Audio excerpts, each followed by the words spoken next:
Hello everyone, সকলোকে welcome জানাইছো আজিৰ ভিডিঅ'লৈ। আজিৰ ভিডিঅ'ত আমি আলোচনা কৰিম কেইটামান ইম্পৰ্টেন্ট কাৰেণ্ট এফেয়াৰ্স টপিক যিকেইটা পৰীক্ষাত আহিব পাৰে বা আহাৰ সম্ভাৱনা আছে। তো প্ৰথমতে আমি চাম নাম্বাৰ 1ত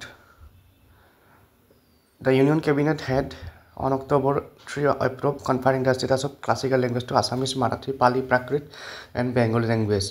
যোৱা 3 অক্টোবৰ তাৰিখে আমাৰ কেন্দ্ৰীয় কেবিনেটে অসমীয়া ভাষাটো ধ্ৰুপদী ভাষা হিচাপে স্বীকৃতি দিয়ে। তাৰ লগতে মাৰাঠী, পালি, প্ৰাকৃত, বেংগলী এইকেইটা ভাষাকো স্বীকৃতি দিয়ে।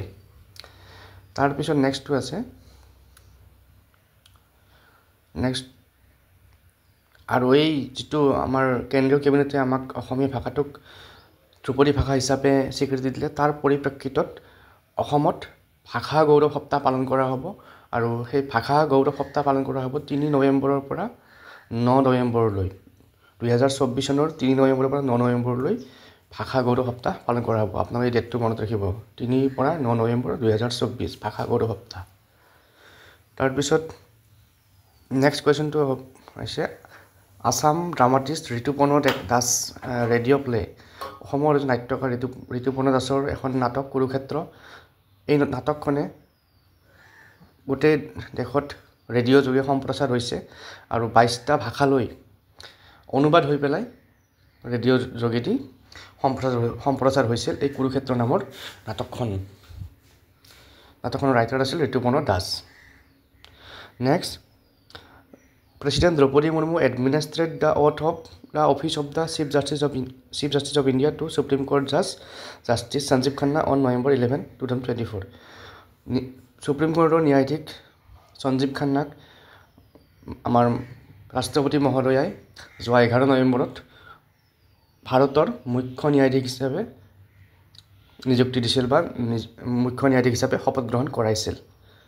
Next young wicket keeper batter Uma Chetry অসমৰ এগৰাকী মহিলা যুৱ ক্ৰিকেটাৰ উমা চেত্ৰীয়ে আমাৰ ৰাজ্যখনৰ দ্বিতীয়গৰাকী মহিলা হিচাপে আমাৰ ভাৰতীয় মহিলা ক্ৰিকেট দলটোক আন্তঃৰাষ্ট্ৰীয় পৰ্যায়ত প্ৰতিনিধিত্ব কৰাৰ বাবে সিলেকশ্যন হৈছিল। এইটো এটা important current affairs topic. Next ministry of tourism to organise international tourism mart from 26 November to 29 November in Kaziranga Assam.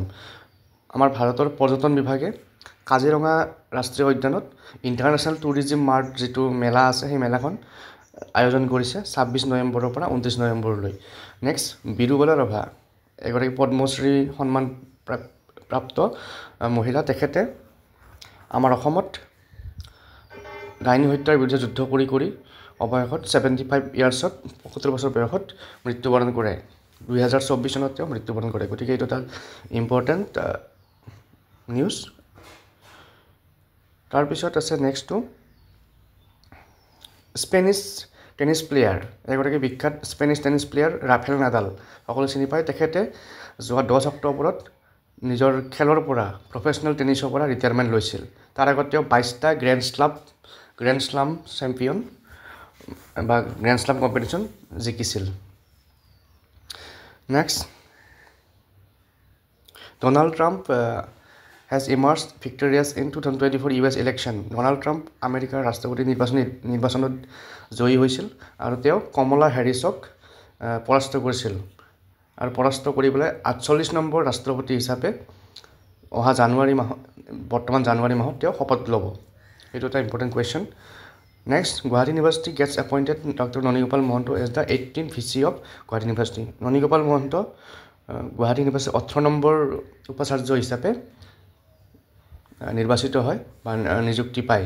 গতিকে এইকেইটা যথেষ্ট ইম্পৰ্টেণ্ট জেনেৰেল নলেজ কুৱেশ্যন, তাৰ লগতে কাৰেণ্ট এফেয়াৰ্ছৰ কুৱেশ্যন আপোনালোকে এইকেইটা চাবলৈ নাপাহৰিব। ইয়াৰ লগত যিখিনি ৰিলেটেড কুৱেশ্যন সেইখিনিও আপোনালোকে চাব বা টপিকখিনি চাব। গতিকে আজিলৈ এৰিছোঁ। পুনৰ লগ পাম পৰীক্ষালৈ সকলোকে অল দ্য বেষ্ট জনালোঁ। আশা কৰিছোঁ আপোনালোকৰ পৰীক্ষা সকলোৰে ভাল হ'ব আৰু সকলোৱে নিজৰ সপোনবোৰ পূৰণ কৰিব। আজিলৈ এৰিছোঁ। চেনেলটো ছাবস্ক্ৰাইব কৰি দিব, শ্বেয়াৰ কৰি দিব। Thank you.